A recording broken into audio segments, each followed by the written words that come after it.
Veronica Byrd is a native, as I said, from Topeka, Kansas, and working with others and actively participating in programs and community functions began very early for her. She is a mother, grandmother, sister, and friend. Veronica earned a BS in Mass Media from Washburn University and is a certified black belt speaker, BBS. She is a certified parent educator and the site coordinator for the Pine Ridge Partnership Parents as Teachers program in Topeka, Kansas. Veronica is also the youth and family coordinator for Topeka Housing's Authority after school and their summer programs. Veronica is fulfilling one of her greatest satisfactions in helping others realize their value. She uses the Parents as Teachers model and works daily with at-risk families, helping them set and meet goals while promoting family-driven solutions. Veronica's training as a black belt speaker has allowed her to speak and MC on national and international stages. She has received many awards for her dedication to service here and abroad, including the ICN Messenger of Hope, the Susan M. Gibson Golden Microphone Award, and the Peace Award for Community Empowerment. Here is Veronica today with her TEDx talk, which is entitled, Using Innovation to Build the Next Generation. How about a big round of applause for Dr. Veronica Byrd?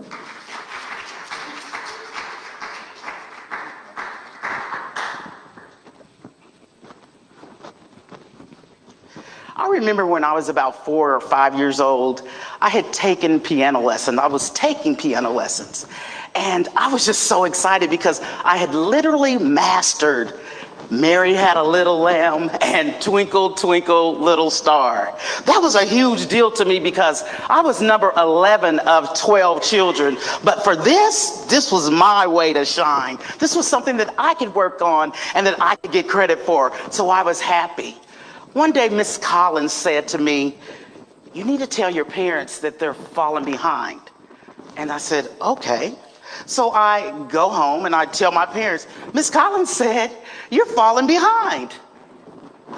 I go back to the lesson the next time and she says, "Did you tell your parents what I said?" And I said, "Yes, ma'am, I did." She said, "You need to tell them that they really need to catch up. I need some money."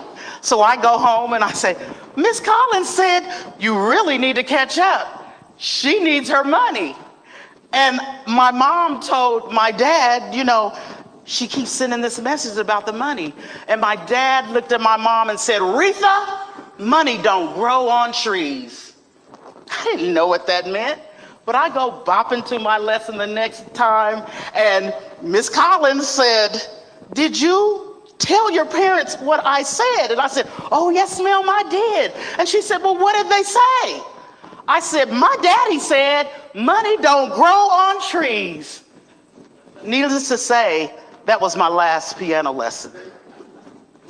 As I think back, several years ago, I heard a saying, and it just stuck with me.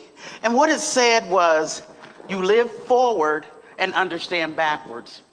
See, I was number 11 of 12 children, and my dad was a very dedicated worker. My mom was a stay-at-home mom, and she took pride in making things work. When I think about it, she was innovative. How could you handle 12 kids on one salary, everybody be clean, go to church, and know how to act and react? That was a task within itself. One thing that my dad always said was, "We're gonna eat at the table together." My mom cooked home-cooked meals. Anybody know anything about that? It's kind of unheard of nowadays. And another thing he said is that we will always sit at the table. Do you know how many times I wanted it to just hurry up and go because Gilligan's Island came on at 4 o'clock every day, and I knew that one day he was gonna get off that island, and we just couldn't watch TV during eating time. That was meal time, that was a time to talk, but not about the TV. TV's off. My dad also had these rules. You couldn't eat with your elbows on the table. And you couldn't eat all of your vegetables and get all that out of the way and eat your meat last. You had to eat it as according to the proper way. I didn't understand that as a child. Why can't I do what I want to do? I want to save that for last. I want to eat my dessert first. That didn't fly in that house. Because my dad said that one day you might be eating with dignitaries. One day you might be sitting with kings and queens, and I want you to be comfortable doing that. Okay, Dad. I didn't know. Maybe my dad saw something in me that I didn't see. But like I said, you live forward, understand backwards. Maybe my dad was using the tools that he had to prepare me for the next level. I didn't know. As I went on to elementary, I go because now I get a chance to play another instrument. And this time, I'm gonna play the clarinet because that's what girls do. The clarinet or the flute. That was my choice. That was so cutesy. Guess who walked in the door? Miss Collins. Oh my God, not Miss Collins, not the piano teacher. But I was assured that she wasn't gonna mess with me because back in the day when that happened, I thought it was my fault. I thought that using my voice took something away from me that I really treasured. But there were so many other kids there, I knew that she would value me. Miss Collins walks in, I'm standing by the clarinet, and she says, I want you to play the trumpet. What? Play the trumpet? I don't want to play the trumpet. She said, you have the mouth for it. I said, no, I don't. No, she knew I had the mouth for it. Perhaps she saw something in me that I didn't even see in myself. See, you have to work with what you have to get to where you need to be. That's a model we use in the job that I have. You meet the families where they're at, and then you help them to get to where they need to be. I remember looking outside at a little young boy, and he was playing basketball, but he was playing basketball by himself. Even the people that lived at the house were not there. And diligently, every day, he's bouncing that ball and he's shooting the hoops. What does that mean? He was doing foundational things because what I know is that foundation is everything. There are things that happen in your foundation that require you to move forward or stand still. But if you have a stern foundation, you have the ability to build on that. You can't have a stern foundation here and use the same material on the first level that you use on the second level. But if you got that, you're pretty good to go. Now, this little boy, as he went on to practice and play, what I do know is that their parent, they had a single parent, and their joy was that child. And they wished that they could give him the world, but they had limited funds. So they had to find a way to get the child to the next level. So in doing so, they made sure that he knew how to, or had the opportunity to practice defense, to shoot those hoops, no matter what it took. It didn't take a lot of money, but it happened. Now, I'm telling you this because I know that foundation is everything. Those meager means that my parents had, they did all they could to help me to get the best foundation that I could. And so I was that parent that passed that on to that child. That child that was by himself while his other friends were off at the big basketball camps and the football camps with the fancy shoes and the fancy jerseys. I could only give him what I had. So I had to be innovative in order to let him know you're just as good. It's not what you put on, it's what you do. You know, a lot of people focus on their job, but your job is what you do. That's not who you are. So my main goal was to make sure that I could help him get to the next level. In saying that, he went on to play college ball, and I personally was able to see my son make it to the NCAA tournament. Oh my goodness, there was nothing that made me prouder than that, other than my grandkids that he provided me with later on.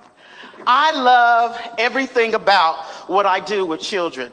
What I know is that Foundation was everything to me. And when I fall back, when I get nervous, when I get discouraged, when I get nobody's backing me up, I can always think about my dad telling me, you are somebody.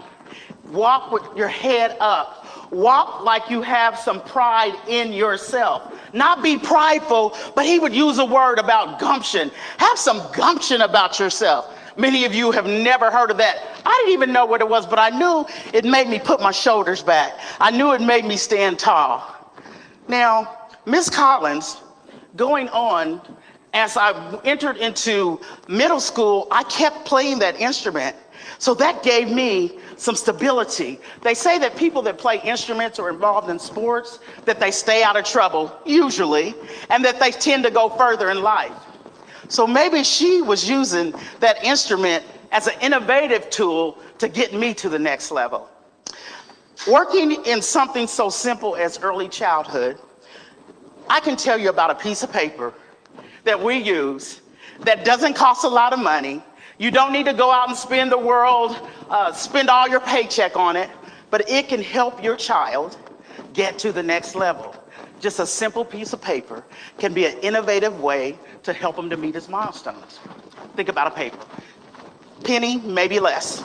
If I take that little piece of paper, I take a piece of it off, I ball it up, set it on the floor, the child is probably going to go like this. We're getting that child to use that pencil grasp to pick up that paper. Well, what's the importance of that? That's the first step to feeding themselves. They use their fingers, right? Piece of paper, less than a penny. That same piece of paper, what would happen if I balled it up and I had just an empty bottle of water, the little plastic water that we usually throw away, and then set it there and have the child pick up that piece of paper, because he's already mastered that, and drop it in that hole. Many of us have spent so much money on those shape sorters when all it was less than a penny in a recycled bottle, and look, they're getting that. That same piece of paper, we can take that paper and ball it up, make our own ball, and then teach them to do it. What's the importance of that?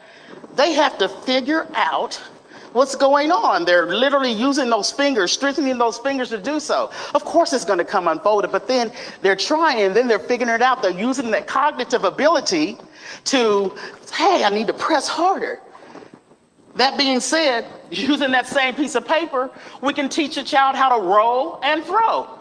Here, roll me the ball, or throw me the ball.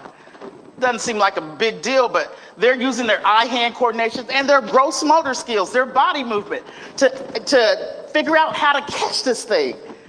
Okay, so then that same piece of paper, we think about it and we can use it to show them how to tear, right? Usually when you give them the paper, they want to rip. We want them to tear. When they tear, it is using those wrists to move so that when they go to turn handles and they go to turn off light switch, we're strengthening all that. We're learning through play. Does anybody else want to learn through play? I wish I could have did a lot of things like that. So we're teaching them to learn through play to get them to the next level. We're trying to be innovative to get them to the next level. Then we take that same piece of paper and we can teach them how to cut. Get them prepared for kindergarten. Those scissors, you know, we've already did those little fine motors and their fingers are strong, and now they can cut paper. And that same piece of paper, we can use it to teach them how to write on that paper. You know, a lot of times we give them the screens and we give them the technology of the tablets and all that. That's great, but they lose some things. They lose imagination because it's already set forth for them. They can't say, when they see something, if you tell them, what is it like to see a castle?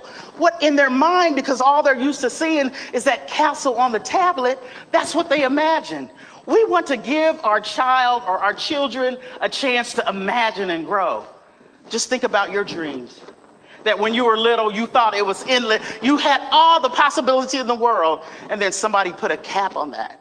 Or somebody didn't tell you that this is the way you need to go, or I see something in you, or somebody didn't push you to the next level. That's kind of stifling. What I know is that we have an opportunity, whether you have children or not, whether you're a parent or not, You have an opportunity to speak into children's lives to help them get to the next level. It doesn't cost a lot of money. All they need is you. If there's something that you've experienced, if there's something that you learned along the way, you kind of owe it to someone that you know to help them to get to the next level. When I think back, maybe my dad not letting us watch TV at 4 o'clock when Gilligan's Island was on, maybe he knew the value of family time. When I think back of him telling me, one day you might be sitting with kings and queens and eating at the tables with dignitaries, he had no idea he had planted a seed because I had did that. Little old me, number 11, that can still only master Mary Had a Little Lamb and Twinkle, Twinkle, Little Star, was pushed to another level just because other people saw things in me. You might be that motivator. You might be that way out. You might be that person that uses innovative techniques or speeches or innovative talks or encouragement to help you, your person next to you, or another child get to the next level. When I really think back about the way I was raised in my foundation, perhaps my dad really knew that it wasn't what he put on me, but it's what he put in me. Thank you very much.